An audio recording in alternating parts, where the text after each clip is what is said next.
അല്ലാഹ് അവരെ കുറിച്ച് എന്താ പറയുന്നത്? ലഅനഹുമുല്ലാഹ്, അല്ലാഹ് അവരെ ശപിച്ചിരിക്കുന്നു. ഫിദ്ദുനിയാ വൽ ആഖിറ, ഇഹത്തിലും ശാപമുണ്ട്, പരലോകത്തും ശാപമുണ്ട്. കേവല ശാപം കൊണ്ട് തീർന്നില്ല, വഅദ്ദ ലഹും അദാബൻ മുഹീനാ, ഏറ്റവും നിന്ദ്യകരമായ ശിക്ഷയും അവർക്ക് ഒരുക്കി തയ്യാറാക്കി വെച്ചിരിക്കുന്നു. തൗബ ചെയ്തോ മുസ്ലിയാക്കളെ? ഓ സഖാഫിമാരെ, വാശി ഒഴിവാക്കിയിട്ട് ഇതേതോ ഒരു മുടിയാണെന്ന് പറഞ്ഞ് ആ തിരുമുടി സൂക്ഷിക്കുവാനുള്ള ഉത്തമ കേന്ദ്രം അതേ പള്ളിയല്ല, കേന്ദ്രമല്ല, കെട്ടിടമല്ല. ഈ അമ്മുവിൻ്റെ മുടി സൂക്ഷിക്കാൻ ഒരു ഉത്തമ കേന്ദ്രം ഞങ്ങൾക്കറിയാം, അത് ചവറ്റുകൊട്ടയാണ്. അതേ ഹൈദരലി ശിഹാബ് തങ്ങൾ പറഞ്ഞ പുറങ്കാല് കൊണ്ട് ചവിട്ടി മാറ്റും എന്ന് പറഞ്ഞ അതിൻ്റെ സ്ഥാനം ചവറ്റുകൊട്ടയിലെന്ന് പറഞ്ഞ ആ ചവറ്റുകൊട്ടയില്ലേ, അതിലേക്കിട്ടുകൊണ്ട് ഈ സമുദായത്തോട് മാപ്പ് പറഞ്ഞോ കാന്തപുരം മുസ്ലിയാരെ, ഈ സമുദായത്തോട് മാപ്പ് പറഞ്ഞോളൂ. പൊന്മള ഉസ്താദേ, പേരോട്ടുകാരാ, എല്ലാവരും ഈ സമുദായത്തോട് മാപ്പ് പറഞ്ഞോളൂ. നിങ്ങൾ എത്രയാണ് സമുദായത്തെ പറഞ്ഞു പറ്റിച്ചത്, എത്രയാണ് സമുദായത്തെ പറഞ്ഞുകൊണ്ട് വഞ്ചിച്ചത്. നിങ്ങളെ വിശ്വസിച്ച സമുദായത്തെ അല്ലേ നിങ്ങൾ വഞ്ചിച്ചത്. നിങ്ങളാരും പറഞ്ഞിട്ട് ഞങ്ങളൊന്നും വഞ്ചനയിൽ പെട്ടിട്ട് ആ അമ്മു ജ്യൂസ് കുടിച്ചിട്ടില്ല, പക്ഷേ കുടിച്ചത് മുഴുവനും നിങ്ങളെ വിശ്വസിച്ചവരാണ്. വിശ്വാസവഞ്ചനയല്ലേ ചെയ്തത്. മാപ്പ് പറഞ്ഞോ, തിരിച്ചു വയ്ക്കോ റബ്ബിങ്കലേക്ക്. അതുകൊണ്ട് ഇപ്പോൾ അതാ ആകെക്കൂടി പ്രശ്നമായിട്ട് നടക്കുന്നു. എന്താ കാരണം? ഹബീബിനെ തൊട്ട് കളിച്ചു, ഹബീബിന്റെ മുടിയാണെന്ന് പറഞ്ഞ് കള്ളമുടി കൊണ്ടുവന്ന് നടന്നു. മാത്രമല്ല, ജിഷാൻ അവിടെ പോയപ്പോ ജാലിയവാലയോട് ചോദിച്ചു അത്രേ, എനിക്കും വേണം ബാബാ കുറച്ച് മുടി. ബാബാ എന്ന് പറഞ്ഞ് ജാലിയവാലയെ ബഹുമാനിച്ച് വിളിച്ചപ്പോ ബാബയതാ അവസാനം കുറെ തർക്കവിതർക്കങ്ങൾക്ക് ശേഷം ബാബയതാ ഒരു തുണിയിലേക്ക് കുറച്ച് മുടി അങ്ങ് വാരിക്കൊടുത്തു. ഈ മനുഷ്യൻ എന്ത് ചെയ്തു? ഒരു കാര്യം ചെയ്യാം, ഞാൻ മുടികൾ തരാം, നിങ്ങൾ ആരോടും പറയരുത്, എത്രയും പെട്ടെന്ന് ഇവിടുന്ന് പോയിക്കോ എന്ന് പറഞ്ഞ് അദ്ദേഹം അവിടെ നിന്ന് കുറച്ച് മുടികൾ അരിയൊക്കെ വാരിയിടുന്നത് പോലെ വാരിയിട്ടു. ആ വാരിയിട്ട തോർത്തുമായി ഞാൻ അൽഹംദുലില്ലാ നന്നായി ചുറ്റിക്കൊണ്ട് നേരെ പള്ളിയിലേക്ക് ബഷീർ ബാക്കവിയും അതുപോലെ തന്നെ അബ്ദുൽ നസീർ അസ്ഹരിയുമുള്ള പള്ളിയിലേക്ക് പോയപ്പോ 18 മുടികളാണ് എനിക്ക് കിട്ടിയത്. 2-3 മുടികൾ അദ്ദേഹം മർക്കസിലേക്ക് കൊടുത്തു എന്ന് പറഞ്ഞു. പിന്നീട് കേരളത്തിൽ നിന്ന് പോയ ചില കക്ഷികൾക്ക് അദ്ദേഹം 7 മുടികൾ കൊടുത്തു എന്ന് പറഞ്ഞു. 7 3 10, അവരൊക്കെ ഓവർടേക്ക് ചെയ്തുകൊണ്ട് 18 മുടികൾ എനിക്കും തന്നു. ഹബീബിന്റെ മുടിയുടെ ഒരു വിലയില്ലായ്മ നോക്കണം. ഞാനത് കൊണ്ടുവന്ന് എണ്ണി നോക്കുമ്പോ ജിഷാൻ പറയുന്നു, ഒരു മുടിയല്ലേ ഞാൻ ചോദിച്ചത്, അമ്പലക്കടവിന് 1 ചോദിച്ചപ്പോൾ 7 കിട്ടിയതെങ്കിൽ ഞാൻ പോയിട്ട് ബാബയോട് 1 ചോദിച്ചപ്പോൾ എനിക്ക് ബാബ തന്നത് 18 മുടിയാണ്. കാരണം എന്താ? ബോംബെയിലെ ബാർബർ ഷാപ്പുകളിലും തെരുവുകളിലും എല്ലാവരുടേതും അടക്കമുള്ള മുടികൾക്ക് പഞ്ഞമുണ്ടോ? അതുകൊണ്ട് തന്നെ അതെല്ലാം എനിക്ക് കിട്ടി. ഞാൻ ആ മുടി കൊണ്ട് പൊന്മള ഉസ്താദിനെ സമീപിച്ചു. ജിഷാൻ പറയാണ്, ഞാൻ ആ 18 മുടിയും കൊണ്ട് പൊന്മള ഉസ്താദിനെ സമീപിച്ചു. അങ്ങനെ പൊന്മള ഉസ്താദിനോട് വിളിച്ചു, വിഷയങ്ങൾ പറഞ്ഞു. പൊന്മള ഉസ്താദ് പറഞ്ഞു, നിങ്ങളൊരു കാര്യം ചെയ്യൂ, രാവിലെ ഇവിടെ വന്നോളൂ, സുബ്ഹി കഴിഞ്ഞ ഉടനെ തന്നെ ഇവിടെ എന്റെ സ്ഥാപനത്തിലേക്ക് വന്നോളൂ എന്ന് പറഞ്ഞതിന്റെ അടിസ്ഥാനത്തിൽ അതിരാവിലെ തന്നെ മാഹിയിൽ നിന്ന് ഞാൻ പിറ്റേ ദിവസം, അതായത് ജാലിയവാലയിൽ നിന്ന് മുടി കിട്ടി കേരളത്തിൽ ഇറങ്ങിയതിന്റെ പിറ്റേ ദിവസം അതിരാവിലെ തന്നെ ബഹുമാനപ്പെട്ട പൊന്മള ഉസ്താദിനെ പോയി സന്ദർശിച്ചു. അങ്ങനെ ഉസ്താദ് റൂം അടച്ചുകൊണ്ട് ആദ്യത്തെ 45ഓളം മിനിറ്റ് സാധുവായ ഞാനും പൊന്മള ഉസ്താദും മാത്രമേ ഉണ്ടായിരുന്നുള്ളൂ. അതിനുശേഷം ബഹുമാനപ്പെട്ട അബ്ദുൽ നസീർ അസ്ഹരിയും അവിടെ കടന്നു വന്നു. അങ്ങനെ ഈ വിഷയം വളരെ വ്യക്തമായിട്ട് പൊന്മള ഉസ്താദ് കേൾക്കുകയും ഉസ്താദിന്റെ മുമ്പിൽ കിട്ടിയ ഈ 18 മുടികളും ഞാൻ തുറന്നു വെച്ച് കാണിച്ചു കൊടുക്കുകയും ഉസ്താദ് ഇതൊക്കെയാണ് നടന്നെന്ന് പറഞ്ഞപ്പോ ഉസ്താദ് ആദ്യം പറഞ്ഞ വാചകം ഞാൻ ഇപ്പോഴും എന്റെ ചെവിയിൽ മുഴങ്ങി കേൾക്കുന്നു, ഇന്നാ ലില്ലാഹി വ ഇന്നാ ഇലൈഹി റാജിഊൻ എന്ന് ബഹുമാനപ്പെട്ട പൊന്മള ഉസ്താദ് പറഞ്ഞു. അങ്ങനെ ഉസ്താദ് പറഞ്ഞു, ജിഷാനെ, ഈ വിഷയത്തെ സംബന്ധിച്ച് നീ പുറത്താരോടും തൽക്കാലം പറയേണ്ടതില്ല, അത് മനസ്സിലാക്കി. കാരണം ഞാനൊരു സാധാരണക്കാരനാണ്. പൊന്മള പറഞ്ഞു, അതിനെപ്പറ്റി ഒന്നും ഉണ്ടണ്ട. പേരോട് ഉസ്താദിന്റെ അടുത്തേക്ക് ചെന്നപ്പോ പേരോടൊരു തുറന്നു നോക്കാൻ പോലും വന്നില്ല എന്നാണ് ജിഷാൻ പറയുന്നത്. ഞാൻ ഉസ്താദിനോട് പേരോട് ഉസ്താദിനോട് ചോദിച്ചിരുന്നു, ഉസ്താദെ ഞാനിതൊന്ന് തുറന്നേരട്ടെ. ഉസ്താദ് പറഞ്ഞു തുറക്കണ്ട, നബി സല്ലല്ലാഹു അലൈഹി വസല്ലം തങ്ങളുടെ ഷെയർ മുബാറക്ക് കൊണ്ടുവന്നിട്ട് കൺമുമ്പിൽ തുറന്നു വെച്ച് കാണിച്ചു കൊടുക്കുമ്പോ കാണിക്കണ്ട എന്ന് വല്ലവരും പറയുമോ? മൂപ്പർക്കും അറിയാം ജാലിയവാലയുടെ കെട്ടിലുള്ളതൊക്കെ കള്ളമുടിയാണ്. അതങ്ങോട്ട് കയറ്റിവിട്ട് പിന്നെ ഇങ്ങോട്ടൊന്ന് ഇറക്കുമതിയും ചെയ്തിട്ടുണ്ട്. ജാലിയവാല ഹസറജിക്ക് അബൂദാബിയിലേക്കൊന്ന് കയറ്റി അവിടുന്ന് അങ്ങോട്ടൊന്ന് ഇറക്കി ഇവിടെ വെച്ചതാ സനദെന്ന് പറഞ്ഞിട്ടൊരു സനദും വായിച്ച് സർവ്വ മുസ്ലിം അതേ അവരെ വിശ്വസിക്കുന്ന ആളുകൾ മുഴുവനും പറ്റിച്ചുകൊണ്ട് നബി സല്ലല്ലാഹു അലൈഹി വസല്ലമിനെ വിറ്റ് കാശാക്കുവാൻ വേണ്ടി നടന്നപ്പോൾ അപമാനം കൊണ്ട് ആകെ ഇപ്പോൾ തലതാഴ്ത്തേണ്ട ഗതികേട് പറ്റിപ്പോയി. മാത്രമല്ല ഇപ്പൊ ചില പുതിയ തരികിട കൂടി മൂപ്പര് മുമ്പ് നടത്തിയിട്ടുണ്ട്. പണ്ടേ ഈ മുടിയെപ്പറ്റി സംശയം വന്നപ്പോ ഇതൊന്ന് ചെലവാകാൻ വേണ്ടി മൂപ്പര് പറഞ്ഞു, ഇക്കൊല്ലം നമ്മൾ റബീഉൽ അവ്വലിന് കാണിക്കാൻ പോകുന്ന പ്രദർശിപ്പിക്കാൻ പോകുന്ന മുടിവെള്ളത്തിൽ കേവലം മുടിവെള്ളം മാത്രമല്ല അതിൽ സംസം ചേർക്കുന്നുണ്ട്. വേറൊരു പ്രധാനപ്പെട്ട കാര്യം കൂടി ചേർക്കുന്നുണ്ട്. അതെന്താ? നബി സല്ലല്ലാഹു അലൈഹി വസല്ലമിന്റെ മദീനത്തെ ഖബറിന്റെ മേലെ വിതറിയ ഒരു പൊടിയുണ്ട്, അവിടെയുള്ള പൂമ്പൊടിയുണ്ട്, അവിടെയുള്ള ചില പൊടികളുണ്ട്. അതെനിക്ക് മദീനത്ത് നിന്ന് കിട്ടിയിട്ടുണ്ട്. അതും കൂടി ഞാൻ ഇതിലൊന്ന് ചേർത്തിട്ട് മുടി പൊടി സംസം ജ്യൂസാണ് ഞാൻ ഇക്കുറി കൊടുക്കുന്നത്. നാളെ ഇൻഷാ അല്ലാഹ് മർകസ് തഖാഫത്തി സുന്നിയയിൽ ഷഹർ മുബാറക്ക് കാണിക്കപ്പെടുന്നു. കൂടാതെ ഷഹർ മുബാറക്കിന്റെ കൂടെ അത് ഇട്ട വെള്ളം സംസം വെള്ളത്തിലിട്ട് ആ വെള്ളം വലിയ ചെമ്പിലെ വെള്ളത്തിലൊഴിച്ച് എല്ലാവർക്കും കൊടുക്കുന്ന കൂട്ടത്തിൽ ഷഹർ മുബാറക്കിൻ അതിൽ മുക്കിയതിന് പുറമേ ആ വെള്ളത്തിൽ പുതിയ മറ്റൊന്നുകൂടി ചേർത്തിരിക്കുന്നു. എന്താണത്? ഞങ്ങൾക്ക് വിശ്വാസമുള്ളത് മദീന മുനവ്വറയിലെ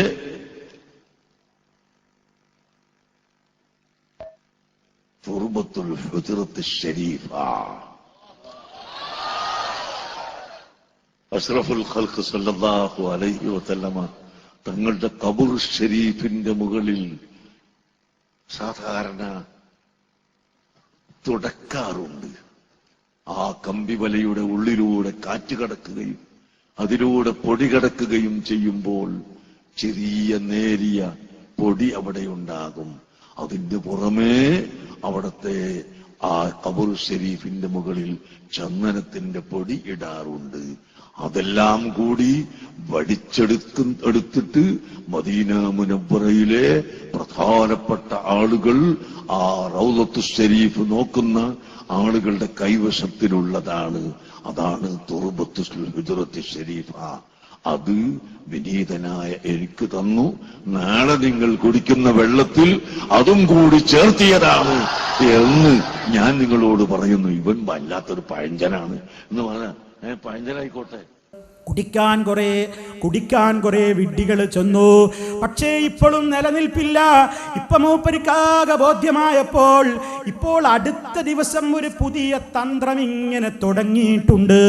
വാല് പൊക്കുമ്പോഴേ അറിയാമല്ലോ എന്താ ഉദ്ദേശമെന്ന്. മൂപ്പരിപ്പോൾ പറയുന്നുണ്ട് പുതിയൊരു കാര്യം. ഇത് വല്ലാതെ ക്ലച്ച് പിടിക്കൂലാന്ന് തോന്നിയിട്ടോ എന്തോ. അതേ മൂപ്പരിപ്പോൾ പറയുന്നുണ്ട്, ഞാൻ മദീനത്ത് ചെന്നപ്പോൾ നബി സല്ലല്ലാഹു അലൈഹി വസല്ലമിന്റെ ഖബറിന്മേൽ മൂടിയിരുന്ന ഒരു പുതപ്പ്, ഒരു കില്ല ഞാൻ കണ്ടു. 1270 കൊല്ലം മുമ്പ് പഴക്കമുള്ള കില്ലയാണ്. അതിന്മേൽ മൂടിയിരുന്ന കില്ലയാണ്. എല്ലാം നുണകളാണ്. അതേ ആ കില്ലയുള്ള ആളോട് ഞാൻ ചോദിച്ചു, ഇത് നിങ്ങൾ കൊടുക്കുമോ? ഞാനെന്ന് ചോദിച്ചപ്പോ മൂപ്പര് പറഞ്ഞു, കൊടുക്കാൻ സാധ്യതയുണ്ട്. തങ്ങൾക്ക് വേണ്ടിയാണ്. ഞാൻ മെനയാന്ന് രാത്രി മദീന മുനവ്വറയിൽ ഒരു പഴയ കില്ല കണ്ടു.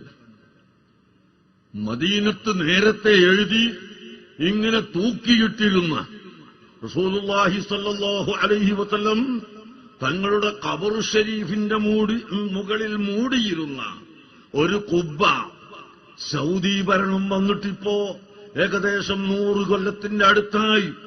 ആ കൊല്ലം വരുന്നതിന്റെ 250 കൊല്ലം മുമ്പ് നെയ്തുണ്ടാക്കപ്പെട്ട ഈ കില്ല അതിൽ 2 ഹദീസ് എഴുതിയിരിക്കുന്നു. ഇപ്പോൾ അത് കാണുകയില്ല. ഒന്ന് മൻസാറ ഖബ്രി വജബത് ലഹു ശഫാഅത്തി എന്ന് അന്നത്തെ കില്ലയിൽ എഴുതിയിട്ടുണ്ട്. മറ്റൊന്ന് അതേ കില്ലയിൽ എഴുതിയതാണ് ലൗലാക ലൗലാക ലമാ ഖലഖതുൽ അഫ്ലാഖ്.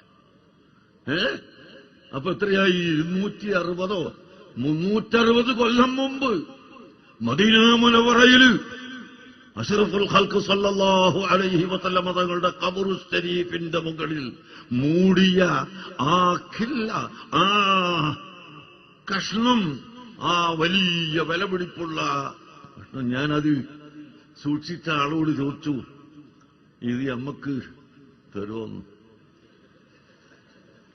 അദ്ദേഹം പറഞ്ഞു, ആലോചിക്കാം ഇൻഷാ അല്ലാഹ് എന്ന് പറഞ്ഞു. പക്ഷേ $5 മില്യൺ ഇതിന് വില പറഞ്ഞിട്ടും ഞാൻ കൊടുത്തിട്ടില്ല എന്ന് അയാൾ കൊടുത്ത് പറഞ്ഞു. ഉസ്താദിന്റെ മനസ്സിൽ ഇങ്ങനെ അമിട്ട് പൊട്ടുകയാണ്. ഒരു അമ്മുമുടി കൊണ്ട് എത്ര കോടികളാ ഞാൻ സമ്പാദിച്ചത്.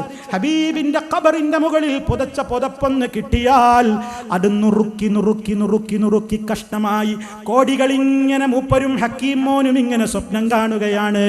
ടൗൺഷിപ്പിന്റെ സ്വപ്നം കാണുകയാണ്. അതേ ആയിരക്കണക്കിന് ആളുകൾ അത് കാണാൻ വരുമ്പോഴുണ്ടാകുന്ന റിയൽ എസ്റ്റേറ്റിന്റെ സ്വപ്നം കാണുകയാണ്. അവസാനം മൂപ്പരോട് പറഞ്ഞു, കിട്ടും എന്ന് വിചാരിച്ചിങ്ങനെ നിൽക്കുമ്പോ മൂപ്പര് പറഞ്ഞു, എത്രേ 5 ലക്ഷം കോടി എന്നാണ് തോന്നുന്നു. ഞാൻ തെറ്റിയ വിഷയാക്കണ്ട. 5 ലക്ഷം എന്തോ ഒരു വലിയ തുകയിലുള്ള തുക പറഞ്ഞിട്ട് പറഞ്ഞു, അത്രയും ലക്ഷത്തിന് ചോദിച്ചിട്ട് ഞാൻ കൊടുത്തിട്ടില്ലട്ടോ എന്ന് പറഞ്ഞാൽ അതിലപ്പുറം തന്നാലേ തരൂ എന്നുകൂടി പറഞ്ഞിട്ടുണ്ട്. അതെന്തിനാ ഈ വ്യാജൻ ഇവിടെ പറയുന്നത്? മനസ്സിലായോ നിങ്ങൾക്ക് അതിന്റെ ഗുട്ടൻസ്? എന്തിനാ? അപ്പൊ നീ പറയണം 5 ലക്ഷം കൊടുത്താലും കിട്ടാത്ത ഒരു 6 ലക്ഷം കൊടുക്കേണ്ടി വരുന്ന ഒരു വല്ലാത്തൊരു നിധി എനിക്ക് തരാമെന്ന് മദീനത്തുനിന്ന് ഓഫറുണ്ട്. മുസ്ലിയാന്മാരെ, കുട്ടികളെ, തിരുപുതപ്പ് വാങ്ങാനൊരു ഉത്തമ സംഭാവന ഫ്ലക്സ് ബോർഡ് ഉയരാൻ പോകുന്നു. തിരുപുതപ്പ്, തിരുക്കില്ല വാങ്ങാനൊരു ഉത്തമ സംഭാവന കൂപ്പൺ അടിപ്പിച്ച് 6 ലക്ഷത്തിന്റെ പേരിൽ നിങ്ങൾക്ക് 6 കോടി കൊയ്യാമല്ലോ, 60 കോടി കൊയ്യാമെന്ന കണക്കിരിപ്പ് വാ കേരളത്തിലേക്ക് ആ വ്യാജക്കില്ലയും കൊണ്ട് നടക്കൂല. മുജാഹിദുകൾ ഇവിടെയുണ്ട്. ആയത്തുകളോതി ഹദീസുകൾ ഓതിക്കൊണ്ട് നബി സല്ലല്ലാഹു അലൈഹി വസല്ലമിന്റെ ഇസ്ലാം അവിടുന്ന് എന്താണ് റബ്ബിന്റെ ദീനിനെ പറ്റി പഠിപ്പിച്ചതെങ്കിൽ അത് ഈ സമൂഹത്തോട് പറയാൻ ഇവിടെ ഞങ്ങളുണ്ട്. അഷ്റഫുൽ ഖൽഖ് സല്ലല്ലാഹു അലൈഹി വസല്ലമിന്റെ മുടിയാണെന്ന് പറഞ്ഞ് അത് കൊണ്ടുവന്നപ്പോൾ ഇതിനെ എതിർക്കാൻ ഞങ്ങളുണ്ട്.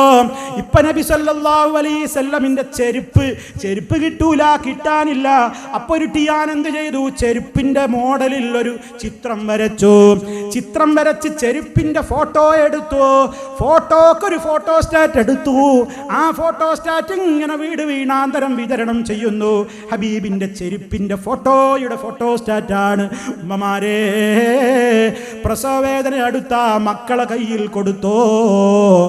എൻ്റെ പെങ്ങളത് കൈ പിടിച്ചപ്പോ പ്രസവിച്ചത് അറിഞ്ഞതേ ഇല്ല എന്ന് ഒരു മുസ്ലിയാർ ഇങ്ങനെ പറയുന്ന ക്ലിപ്പുമുണ്ട്. നോക്കണം നിങ്ങൾ. ബിസിനസ് പൊടി പൊടിക്കുകയാണ്. ഹബീബിനെ വിടൂല തന്നെ. നബിയേ, നിങ്ങളുടെ ശിരസ്സിലെ മുടി ഞങ്ങൾക്ക് കിട്ടിയില്ലെങ്കിലും തളരൂല, നിങ്ങളുടെ കാലിലെ ചെരുപ്പിന്റെ മോഡൽ ഞങ്ങൾ ഉണ്ടാക്കും, ഫോട്ടോ എടുക്കും, അതിന്റെ ഫോട്ടോ സ്റ്റാറ്റ് എടുക്കും, അത് വിതരണം ചെയ്ത് ഞങ്ങൾ കോടികൾ കൊയ്യും എന്ന് പറഞ്ഞു വന്നാൽ, ഉമ്മമാരെ, ആദർശത്തിന്റെ ചൂലെടുത്ത് ആട്ടിപ്പായിച്ചോ. ഇങ്ങോട്ട് വരണ്ടടാ നിന്റെ കള്ളച്ചെരുപ്പുമായി, ഇങ്ങോട്ട് വരണ്ടടാ നിന്റെ കള്ളമുടിയുമായി, ഇങ്ങോട്ട് വരണ്ടടാ നിന്റെ കള്ളപ്പൊടിയുമായി. മുടി ജ്യൂസും പൊടി ജ്യൂസും മുടങ്ങുന്ന സർവ്വരൂപത്തിലുള്ള കൃത്രിമ കാര്യങ്ങളുമായി കൊണ്ട് ഞങ്ങളുടെ അടുത്തേക്ക് വരണ്ട. ഞങ്ങൾക്ക് ഞങ്ങളുടെ ഹബീബിനോട് സ്നേഹമുണ്ട്. അവിടുത്തെ പേരിൽ കള്ളം പറയാൻ പാടില്ല. അവിടുന്ന് പഠിപ്പിച്ചതുപോലെ ഞങ്ങൾ ജീവിക്കുന്നു. അതുകൊണ്ട് പ്രിയമുള്ളവരെ, നബി സല്ലല്ലാഹു അലൈഹി വസല്ലമിന്റെ പേരിൽ ഏതർത്ഥത്തിൽ ആര് കള്ളം പറഞ്ഞാലും അവൻ പടിക്ക് പുറത്താണ്, നരകത്തിൽ തന്നെ. ഇതാണ് സുഹൃത്തുക്കളെ നമ്മൾ മനസ്സിലാക്കേണ്ടത്. ഈ അർത്ഥത്തിലൊക്കെ ഈ സമൂഹത്തോട് കാര്യങ്ങൾ കൃത്യമായി പഠിപ്പിക്കുമ്പോൾ അതേ ആകെ വഷളായി കൊണ്ട് നടക്കുന്നതിനിടയിൽ ഞാൻ നേരത്തെ പറഞ്ഞില്ലേ, ഈ ജാലിയവാല എന്ന് പറയുന്ന മനുഷ്യനോട് ഇയാളതാ ഒരിക്കൽ ഇങ്ങനെ ഫോണിൽ സംസാരിച്ചു എന്ന് മാത്രമല്ല, ജാലിയവാലയുടെ അടുത്ത് പോയി ജാലിയവാല ഈ വ്യക്തിക്കൊരു മോതിരം കൊടുത്തു പോലും. ആ മോതിരം ഇങ്ങനെ കൊടുത്തിട്ട് പറഞ്ഞു അത്രേ, നീ മോതിരം ധരിക്കുമ്പോ 3 വട്ടം കുസൂസായത് ഓതിക്കോ.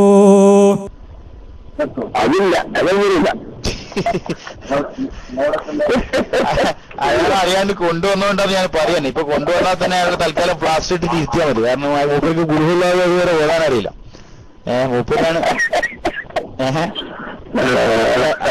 നേരിട്ട് എന്നോട് പറഞ്ഞതാണ് ഒരു മോതിരം കുസുസാദാണ് മൂപ്പർക്ക് മഹർജി കുസുസാദാണെന്ന് എന്നോട് പറഞ്ഞു 3 വട്ടം. ഒരു മോതിരം വെള്ളിത്തകടും തന്നിട്ട് ഞാനന്ന് ഉസ്താദിനോട് പിന്നെ കോളേജിൽ വന്നിട്ട് കാണിച്ചു തന്നിട്ടില്ലേ സാധനം. അത് എന്നോട് പറഞ്ഞ തകിട് മോതിരത്തിന്റെ ഉള്ളിൽ വെച്ചിട്ട് പിന്നെ നമ്മളെ ഉദ്ദേശിക്കുന്ന ആഗ്രഹം ഒരാളെ തോളത്ത് തട്ടിയാല് നിങ്ങളെ ഉദ്ദേശം നടക്കും പറഞ്ഞു. അപ്പൊ ഞാൻ അന്ന് തമാശക്ക് വെച്ചു ലൂലു മറ്റേ ഇതുണ്ടല്ലോ യൂസുഫ് അലി സാഹിബിന്റെ മോളെ കെട്ടണം നേട്ടം വിചാരിച്ചാലേ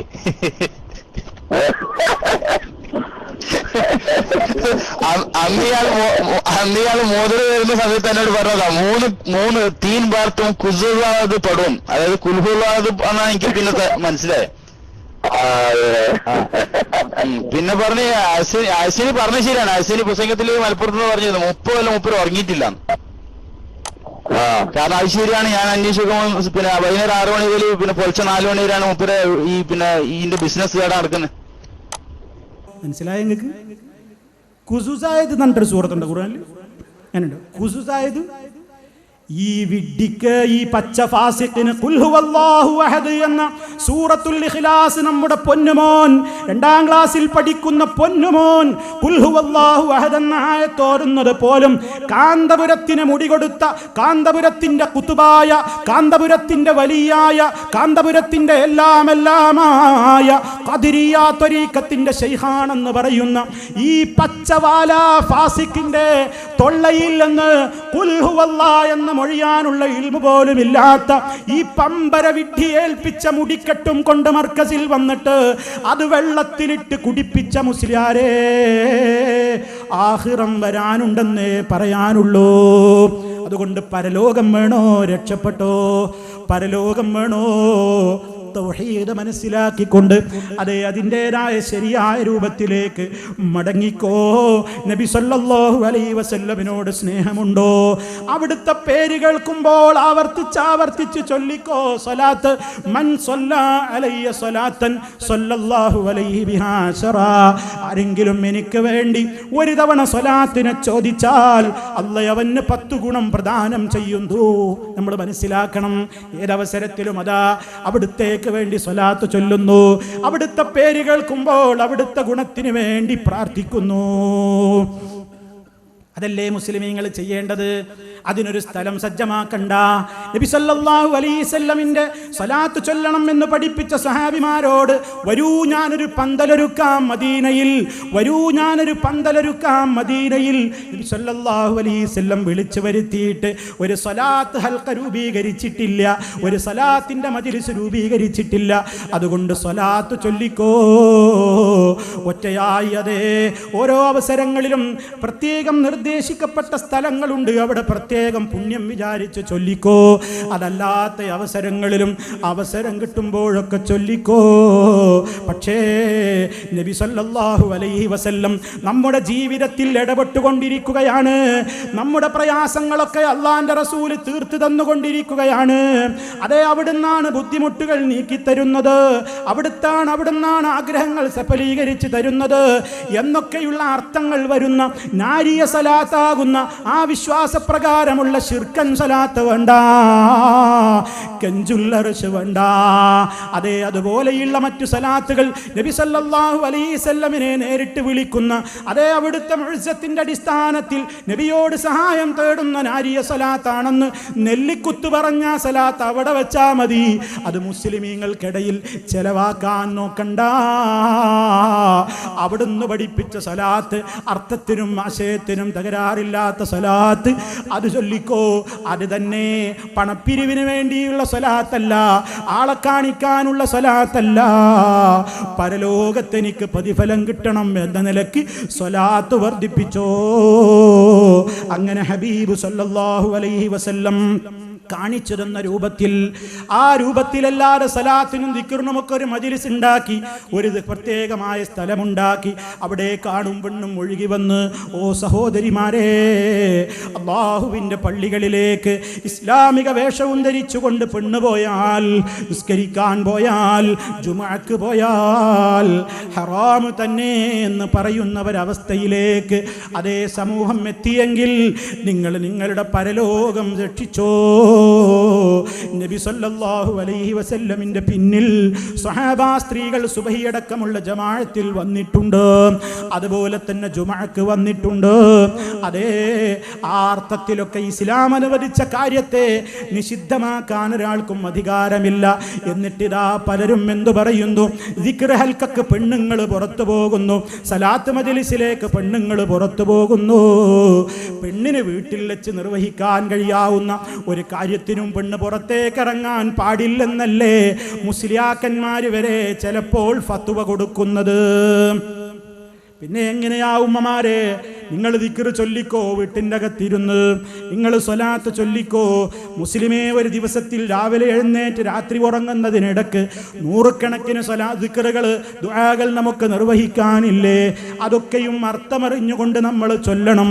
പരിശുദ്ധ ഖുർആൻ നമ്മുടെ വീടുകളിൽ ഓതണം. വീടുകളിലെ അന്തരീക്ഷങ്ങൾ അതേ മാറണം. അതേ മോശപ്പെട്ട കാര്യങ്ങൾ വീടുകളിൽ കാണിക്കപ്പെടരുത്. സിനിമ വേണ്ട, സീരിയൽ വേണ്ട, മ്യൂസിക്കുകൾ വേണ്ട. അതൊക്കെ റബ്ബിന് വെറുപ്പുള്ള സംഗതികളാണ്. തോന്നിവാസങ്ങളിലേക്ക് പോകുന്ന ജനതയാണ്, ഒളിച്ചോടുന്ന പെൺമക്കളാണ്. ഓ സഹോദരിമാരെ, സ്വർഗം വേണ്ടേ? നിങ്ങൾ നിസ്കരിക്കുന്നത് സ്വർഗം കിട്ടാനല്ലേ? മരിച്ചുപോയ ഖബറിൽ നമുക്ക് സമാധാനം വേണ്ടേ? സ്വർഗത്തിലെത്തണ്ടേ ഉമ്മമാരെ? ഖബറിൽ കിടന്നു നമ്മുടെ ശരീരം 3 ദിവസത്തിനുള്ളിലതാ അതേ മുട്ട പൊട്ടിയൊലിക്കും പോലെ കണ്ണിലെ കണ്ണ് പൊട്ടിയൊലിക്കുന്നു, വയറ് വീർത്ത് പൊട്ടിയഴുകുന്നു. ഖബറെന്നു കേട്ടാൽ തൽക്ഷണം ഞെട്ടേണ്ടതാ, കണ്ടാലുടൻ വാവിട്ട് നീ കരയേണ്ടതാ. മേടയ്ക്ക് പകരം മാളമാ സുബ്ഹാന, റബ്ബി അതിൽ കിടക്കേണ്ടതാണ് സമാന. എത്ര കാലമാണ് സഹോദരി സഹോദര ഖബറിൽ കഴിച്ചു കൂട്ടേണ്ടത്?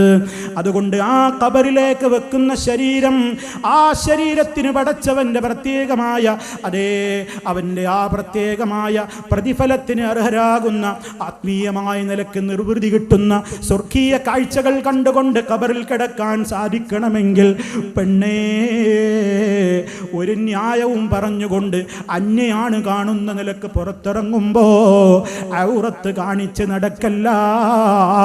ഞാൻ എൻ്റെ ശബ്ദം ശ്രവിക്കുന്ന എൻ്റെ ഉമ്മ പെങ്ങന്മാരോട് ഓർമ്മപ്പെടുത്തുന്നു, നമ്മുടെ നിസ്കാരവും നോമ്പും സക്കാത്തും ഹജ്ജും ഒക്കെ എന്തിനാ പ്രയാസപ്പെട്ടത്? സ്വർഗം കിട്ടാനല്ലേ?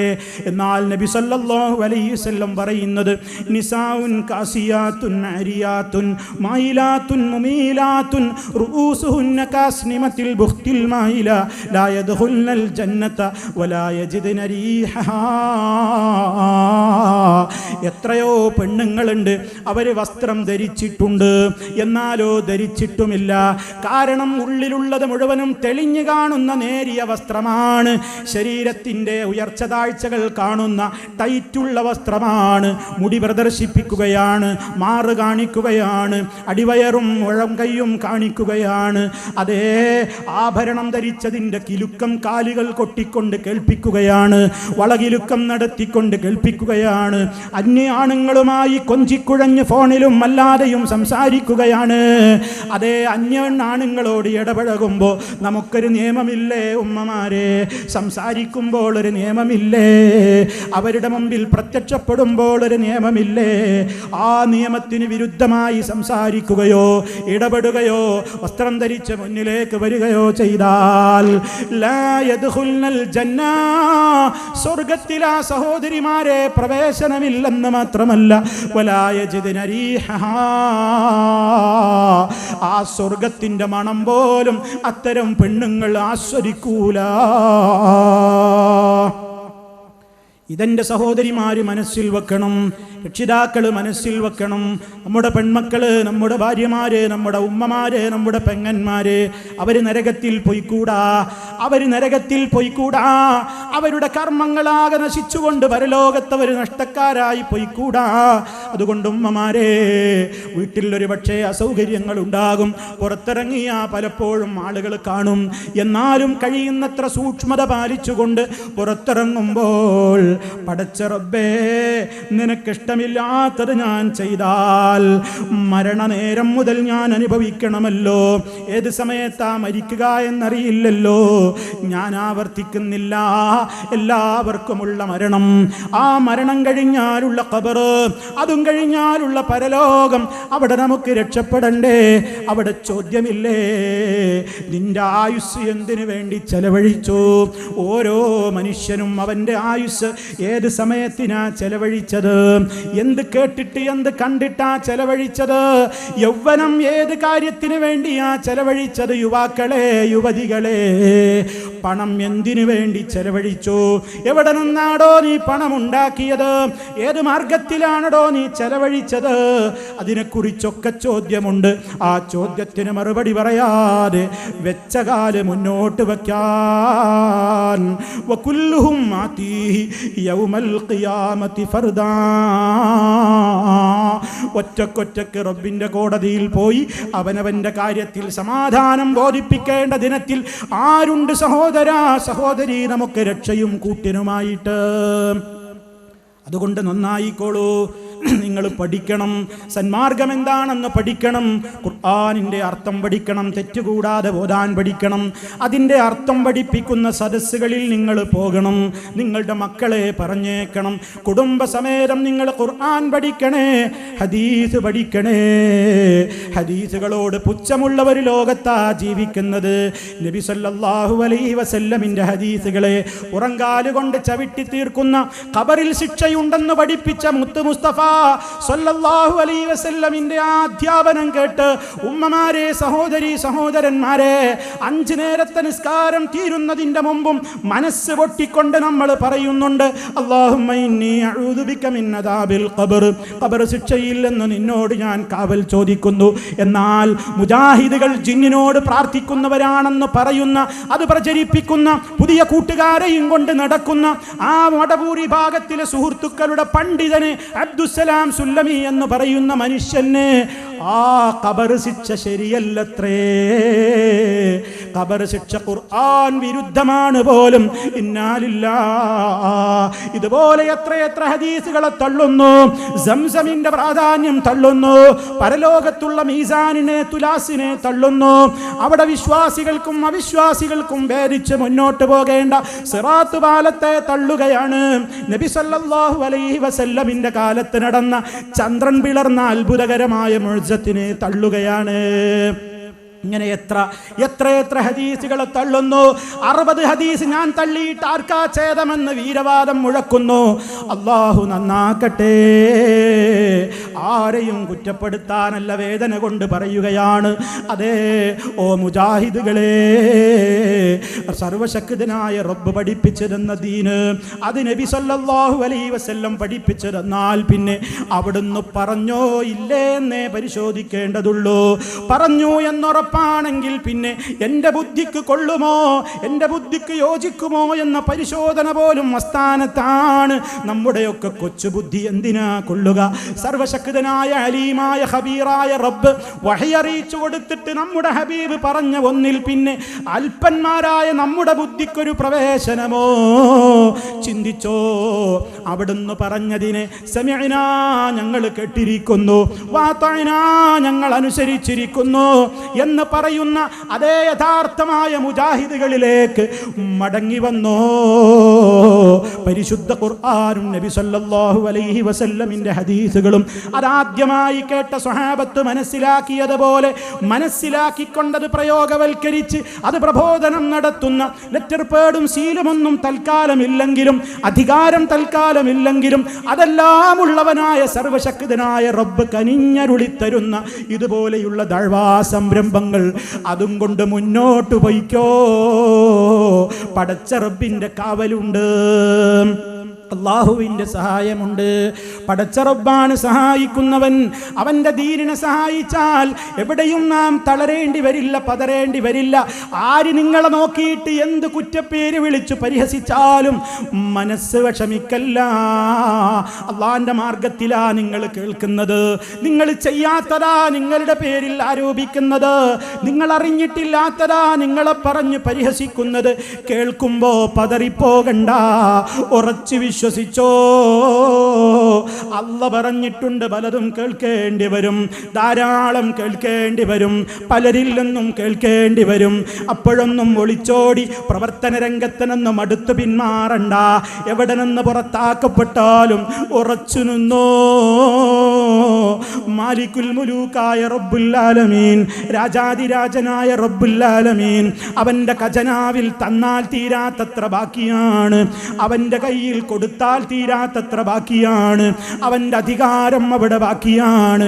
അവനാണ് നമ്മെ കാണുന്നവൻ, അവനാണ് നൽകുന്നവൻ, അവനാണ് തടയുന്നവൻ, അവനാണ് അധികാരം കൊടുക്കുന്നവൻ, അവനാണ് അധികാരത്തിൽ നിന്ന് താഴെ ഇറക്കുന്നവൻ, അവനാണ് അന്തസ്സ് കൊടുക്കുന്നവൻ, അവനാണ് അന്തസ്സില്ലാതാക്കുന്നവൻ.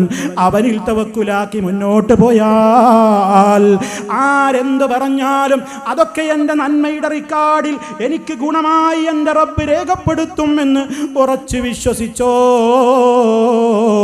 ആ നിലക്ക് മുന്നോട്ട് പോയാൽ അല്ലാഹ് അവന്റെ റസൂലിലൂടെ പറഞ്ഞത് കേട്ടിട്ടും കേൾക്കാത്തവരെ പോലെ ജീവിക്കല്ല, ചിന്തയില്ലാത്തവരെ പോലെ ജീവിക്കല്ല. മറിച്ച് ഉറച്ചു നിന്നുകൊണ്ട് യഥാർത്ഥമായ രീതിയിലേക്ക് ആ ഒരവസ്ഥയിലേക്ക് നാം എന്തു ചെയ്യണം? ശരിയായ ഒരു രൂപത്തിലേക്ക് ജീവിതത്തെ അങ്ങ് മുന്നോട്ട് കൊണ്ടുപോയാൽ നമുക്ക് രക്ഷയുണ്ട്. അതിൽ മാത്രമാണ് രക്ഷ. എനിക്കെൻ്റെ ഈ പ്രദേശത്തുള്ള ഉമ്മമാരോട്, സഹോദരി സഹോദരന്മാരോട് പറയാനുള്ളത്, നിങ്ങളൊരു പക്ഷേ ഈ പ്രസ്ഥാനത്തെപ്പറ്റി ഒരുപാട് കേട്ടിട്ടുണ്ടാകും, തെറ്റിദ്ധരിച്ചിട്ടുണ്ടാകും. നിങ്ങൾ അടുത്തറിയണേ, നിങ്ങൾ പഠിക്കണം, അല്ലാഹുവിൻ്റെ ഖുർആൻ പഠിക്കണം, ഹദീസുകൾ പഠിക്കണം. എന്താണ് നമ്മൾ പറയുന്നതെന്ന് മനസ്സിലാക്കണം. ഖബർ സിയാറത്തിനെ എതിർക്കുന്നവരല്ല, ഖബറാളികളോട് പ്രാർത്ഥിക്കുന്നതിനെയാണ് എതിർക്കുന്നത്. സിയാറത്ത് അനുവദനീയമായ സംഗതി. അതുപോലെ മരിച്ചവർക്ക് വേണ്ടി ഒന്നും ചെയ്യാൻ പാടില്ലെന്ന് പറയുന്നവരാണ് മുജാഹിദുകളെന്ന് തെറ്റിദ്ധരിക്കല്ല. മരിച്ചവർക്ക് ഫലം കിട്ടുന്ന ഏതൊക്കെയുണ്ടോ അത് മുഴുവനും ചെയ്യണമെന്നും ചെയ്യുകയും ചെയ്തുകൊണ്ട് അത് സമൂഹത്തെ പഠിപ്പിക്കുന്നവരാണ് മുജാഹിദുകൾ. നിങ്ങൾ പഠിക്കണം, നിങ്ങൾ മനസ്സിലാക്കണം, നിങ്ങൾ സത്യത്തെ ബോധ്യപ്പെടുത്തണം. ആ സത്യം ബോധ്യപ്പെട്ട് കഴിഞ്ഞാൽ നിങ്ങളത് പ്രവർത്തിക്കണം. അതേ നമുക്ക് പറയാനുള്ളതല്ല, ചെയ്യാനുള്ളതാണ്. നല്ല നല്ല കാര്യങ്ങൾ ധാരാളമായി ചെയ്തുകൊണ്ട് നല്ല നല്ല കാഴ്ചകൾ കണ്ടുകൊണ്ട് ഈ ലോകത്തോട് വിട പറയാൻ നമുക്ക് സാധ്യമാറാകണം. അതിനുവേണ്ടി പ്രാർത്ഥിക്കണം, അതിനുവേണ്ടി പ്രവർത്തിക്കണം എന്ന് എന്നോടും നിങ്ങളോടുമൊക്കെ വസിയത്ത് പറഞ്ഞുകൊണ്ട് ഞാൻ അവസാനിപ്പിക്കുകയാണ്. അല്ലാഹു റബ്ബുൽ ആലമീൻ ഈ ഒരു പരിപാടി ഇവിടെ സംഘടിപ്പിക്കുവാൻ എല്ലാ രൂപത്തിലുള്ള സഹായങ്ങളും ചെയ്ത ഈ നാട്ടുകാർ, വെള്ളം നൽകിക്കൊണ്ട് സഹായം ചെയ്ത ആളുകൾ, സൗകര്യങ്ങൾ ഒരുക്കിക്കൊണ്ട് സഹായം ചെയ്ത ഉമ്മമാർ, സഹോദരിമാർ, സഹോദരന്മാർ, അല്ലാഹുവേ എല്ലാവർക്കും നീ ബറക്കത്ത് ചൊരിയണേ. അവരുടെയൊക്കെ ജീവിതത്തിൽ നീ എല്ലാവിധത്തിലുള്ള ഐശ്വര്യവും നൽകണേ. പടച്ച റബ്ബേ, തൊഴിലാളികളായ ആളുകൾ, പാവപ്പെട്ട ആളുകൾ, ഒരു നേരത്തെ നിത്യവൃത്തിക്ക് വേണ്ടി കടലിനോട് പോരടിക്കുന്ന എത്രയോ തൊഴിലാളികൾ, അതുപോലെ തന്നെ ചെറിയ ചെറിയ പല പല തൊഴിലുകളിലും ഏർപ്പെട്ടിട്ടുള്ള ഈ പ്രദേശത്തെ സഹോദരങ്ങൾ എല്ലാവർക്കും അള്ളാഹു ഖൈറും ബർക്കത്തും ചൊരിയുമാറാകട്ടെ. എൻ്റെ പ്രിയപ്പെട്ട സഹോദരങ്ങളോട് ഇനിയും വസിയത്ത് പറയുകയാണ്, നിങ്ങൾ ദീനിന് വിരുദ്ധമായി ഒന്നിലും ചെയ്യരുത്, ഒന്നിലും പോകരുത്, ഒന്നും കാണരുത്, ഒന്നും കേൾക്കരുത്. പടച്ചവനെ ഭയപ്പെട്ടുകൊണ്ട്, അള്ളാഹുവിനെ ഭയപ്പെട്ടുകൊണ്ട് ജീവിതത്തെ ക്രമീകരിക്കുക. സർവശക്തൻ നമുക്ക് തൗഫീക്ക് നൽകുമാറാകട്ടെ. അള്ളാഹു റബ്ബുൽ ആലമീൻ മാരകമായ രോഗങ്ങളിൽ നിന്ന്, സഹിക്കാനാവാത്ത പരീക്ഷണങ്ങളിൽ നിന്ന് നമ്മയെല്ലാം കാത്തു രക്ഷിക്കുമാറാകട്ടെ. ഈ അടുത്ത ദിവസങ്ങളിലും അല്ലാതെയുമൊക്കെയായി നമ്മിൽ നിന്ന് വിട പറഞ്ഞു മരിച്ചു പോയിട്ടുള്ള നമ്മുടെ മാതാപിതാക്കൾ, ബന്ധുക്കൾ, കുടുംബങ്ങൾ എല്ലാവരുടെയും ഖബർ അള്ളാഹു സന്തോഷത്തിലാക്കി കൊടുക്കുമാറാകട്ടെ. നമ്മയും അവരെയും അള്ളാഹു അവൻ്റെ സ്വർഗ്ഗലോകത്ത് ഒരുമിച്ച് ചേർക്കുമാറാകട്ടെ. വിഷമം അനുഭവിച്ചു കൊണ്ടിരിക്കുന്ന കുടുംബാംഗങ്ങളുടെ മനസ്സിൽ അള്ളാഹു സന്തോഷം പ്രദാനം ചെയ്യുമാറാകട്ടെ. നഷ്ടപ്പെട്ടു പോയ നഷ്ടങ്ങൾക്ക് പകരമായി അള്ളാഹു അവർക്ക് കൂടുതൽ ഐശ്വര്യങ്ങൾ വർദ്ധിപ്പിച്ചു കൊടുക്കുമാറാകട്ടെ. അല്ലാഹുമ്മ റബ്ബനാ തഖബ്ബൽ മിന്നാ ഇന്നക അൻതസ് സമീഉൽ അലീം വതുബ് അലൈനാ ഇന്നക അൻതത് തവ്വാബുർ റഹീം വഗ്ഫിർ ലനാ ഇന്നക അൻതൽ ഗഫൂറുർ റഹീം.